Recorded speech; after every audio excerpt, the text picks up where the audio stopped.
Okay, so if you have strong basic math skills, then you should be able to do this problem without the aid of a calculator. And let's go ahead and review the problem here. We have 80% times 30 plus 40 divided by 4 times 5 in parentheses.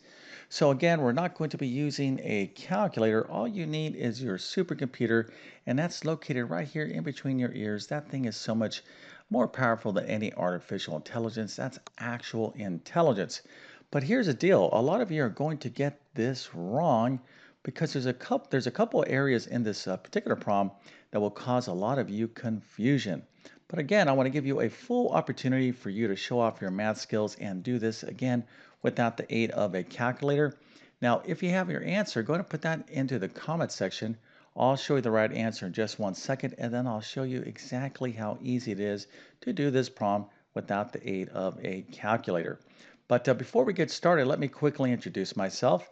My name is John, and I have been teaching middle and high school math for decades. And it really is my true passion to try to make learning math as easy as possible. So if you need assistance in mathematics, check out my math help program at tcmathacademy.com. You can find a link to that in the description below. And if this video helps you out, don't forget to like and subscribe, as that definitely helps me out. Okay, so let's go and take a look at the answer. The correct answer is 64. All right, now if you got this right without a calculator, that is super impressive. Matter of fact, I'm going to give you a happy face, an A++, a 200%, multiple stars. A matter of fact, if you were in my math class, I would just say take the rest of the year off. I mean, you are amazing. I don't know how you know all this math. Maybe you're watching that guy on YouTube, but anyways, that's very impressive. Nice work. Now, some of you probably uh, did pretty well on this problem, but you just maybe couldn't, deal with a couple aspects. Okay, in other words, you did a lot of the work right, but you couldn't just get that final answer correct. So don't despair because oftentimes, a lot of you, even though you don't get the answer correct in a math problem, here's a little tip, especially for those of you that are students. Show your work. Okay, show all your steps nice and neat and organized, because your teacher will be like, you know that, you know this, you know this, you know this, you know this. Oh, this is where you don't. This is the problem you had in this particular problem. That's why you got the wrong answer. But I'm going to give you credit for all this work right here. Okay, so again, if you didn't get this answer right, doesn't mean that you don't know math, you don't have some skills, but we're going to go ahead and find out exactly where some of you may have made an error. And as I indicated, there's a couple parts of this problem that will give a lot of you out there confusion. All right, so let's go ahead and get into this problem right now. So what we have here is a numeric expression. We've got a whole bunch of numbers that are trying to express something. Matter of fact, they're trying to express a value, and we know what that value is. We had the answer. The answer is 64. Okay, now what's interesting about this problem is that we have a percent to deal with, but we don't have to deal with that percent right now. We'll talk about that a little bit later on. What we have to be thinking about is that we have a lot of different mathematical operations going on here. We have addition here, we have a division here, we have multiplication here, we have parentheses going on. So when it comes to mathematical operations, you need to do these operations in the correct order, okay? Because if you don't do this in the correct order, you will get this problem wrong, okay? For example, let's just take a look at this part. If you said, well, let me do 40 divided by 4, that's 10. So 10 times 5, that gives me 50, all right? So maybe some of you took that approach, but maybe others of you said, all right, I like this right here, 4 times 5, that's 20. So 40 divided by 20, well, that's 2. Well, you could see we just got two different results, and what determined those results was the order. Okay, so what do we do? Do we do this first or do we do this first? Well, this is why we need to know this little thing right here called PEMDAS. This is an acronym. These letters stand for something, and I'm going to explain exactly what these letters stand for, but this is our checklist.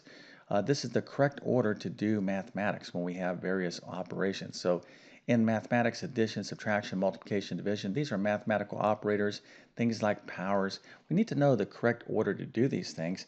Again, our little PEMDAS acronym here is our checklist. And the way this thing works is a checklist from left to right. Okay. Now, before I explain to you what these letters stand for, there is a lovely little phrase that will help you remember PEMDAS, and that is, please excuse my dear Aunt Sally. Once again, please excuse my dear Aunt Sally. This thing has been around for many, many years.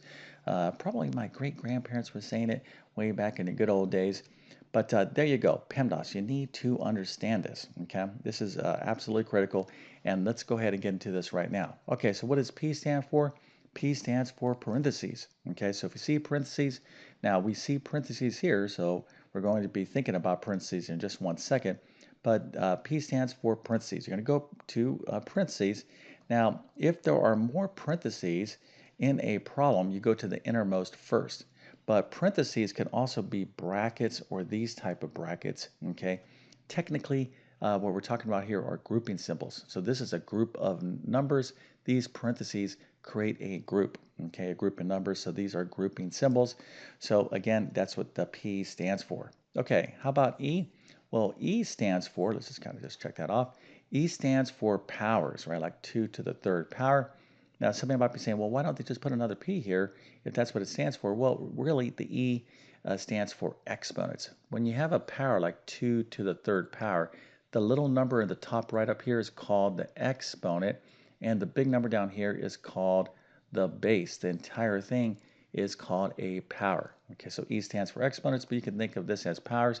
Now, here is the first source of confusion for many of you out there.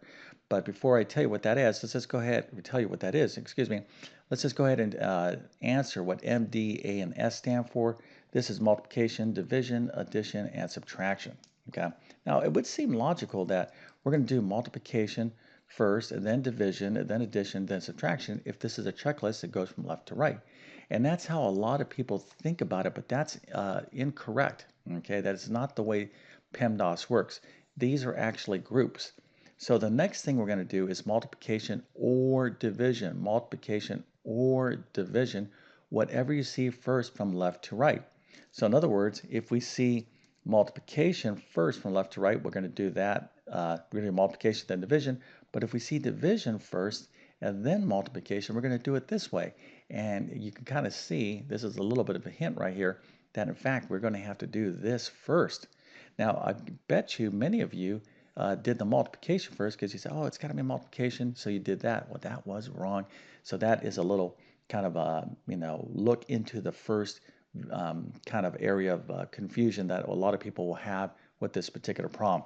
Okay, so addition and subtraction works the same way. You're going to do whatever you see first from left to right. Okay, so now that you're all experts in the order of operations of PEMDAS, if you want to go ahead and try this problem again, be my guest, just pause the video and see if you can come up with the correct answer, 64. All right, so let's put our knowledge of PEMDAS to work. And the first thing we're going to be doing is, you're going to be thinking about this phrase all the way through this prompt. So you're like, all right, do I have any parentheses? Indeed, we do. They're right here. So now I have to concentrate my efforts inside of the parentheses. So what we're going to do is we're going to take care of this big math problem inside of the parentheses, get that down to one number. Once we're done with that, and then we'll deal with 80% of that value. All right, so let's go ahead and start. And as promised, this is where we need to start first with division, right? So let me write this up here, PEMDAS. Okay, so we're thinking about parentheses. There's no powers, right? So we don't have to worry about exponents, but we do have multiplication and division. What do I see first from left to right? Well, here is division. This is multiplication. I see division first from left to right, so this is what I got to do first. Okay, so 40 divided by 4, pretty easy stuff. That would be 10. Okay, so I'm still working inside of the parentheses. The P part of PEMDAS is not over with until you finish everything in here. And this is hopefully pretty easy for you to see now. Here we have addition. This is multiplication. So certainly multiplication is going to trump addition. So we're going to do 10 times 5, which of course is going to be 50. All right, so you can see we're almost done. All we have to do is take 30, add it to 50, and we'll be done with our parentheses part of that. And so we're down to 80% of 30 plus 50, which of course is 80. All right, so at this point, if you were able to get to this point and then you got confused with this percent part, again, we're doing this without the aid of a calculator, well, that's very good. Okay, matter of fact, I will give you a nice happy face and maybe I'll give you like an A minus or something like that. That's pretty good. Okay, but for those of you that are basic math superstars, this is where it gets to be interesting, right? How do we find 80% of 80 without a calculator? This is not difficult, and I'm going to show you right now. But before I show you how to do that, I would like you to subscribe to my YouTube channel. And if you do that, hit that notification bell. This really helps me, okay? It helps my YouTube channel, helps the algorithm. My objective is to grow my math classroom as big as I possibly can. So I'm trying to reach people that are just generally interested in math and and also really need help in mathematics. Unfortunately, the numbers for math are not good. I'm talking about math education in terms of there's math teacher shortages. Right now testing is not going well. This doesn't have to be that way, right? And I feel very passionate about trying to reach people and teach them math in a clear and understandable way. So anyways, that's my objective. And by you subscribing, it does help me out. Matter of fact, this is the way I look right now as you hit that subscribe button and notification bell. Back to the problem. Okay, so at this point, we're going to get into percent. Okay, now how do you find the percent of a number, right? Well, if I said find 4% of 30, how would you do that? Okay, 4% of 30. So, of course, you can see I got some stuff going on here. But a lot of you would say, well, don't we take that percent and move the decimal point over two places to the left and multiply it by 30? You would be correct. So in other words, 4% or 4.0% is the same thing as 0.04, right? So we move the decimal point over two places to the left, and then we just multiply it by 30. And if we had our calculator, we could do that, or we could do it without our calculator as well. So that's how you find the percent of a number. All right. So let's go ahead and just look at this a little bit more closely. So 80% is the same thing as 0.80 because 80% is 80.0%, and I can move that decimal point over two places to the left for those of you that remember how to change a percent to a decimal. But let's just kind of really look at what's going on. To change a percent to a decimal or to change a percent to a fraction, the technical definition of percent, if you will, is we're comparing a number to 100. So really, when you take any number like 80 and you divide it by 100, what happens is the decimal point moves over two places to the left. Okay, so when you think about, oh yeah, you move the decimal point over two places to the left, well, that's the result of dividing by 100. Okay, so what we're going to do here is take our 80% and take that 80 and divide it by 100. Of course, that's equal to the decimal 0.80, but I like this fraction better. Okay, I'm not going to work with a decimal. I'm going to prefer to work with a fraction. Okay, so 80% is the same thing as 80 over 100 or 0.8.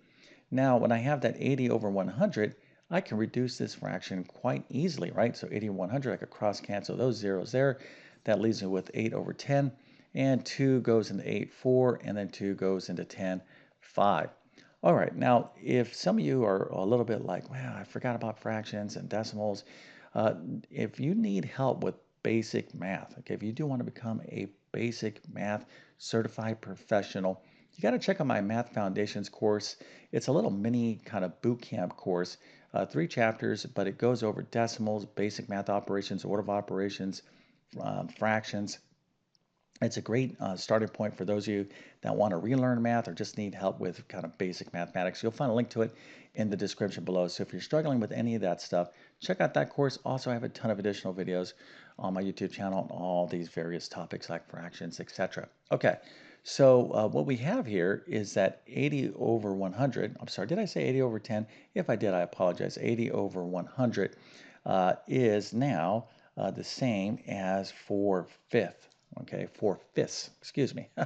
All right, so that's what we have. Now we can think of this problem this way, right? So 80% of 80 is going to be equal to 80% is the same thing as 4/5, okay? So if I take this 4/5 and multiply by 80, I will have the correct answer. All right, so let's go and do that right now.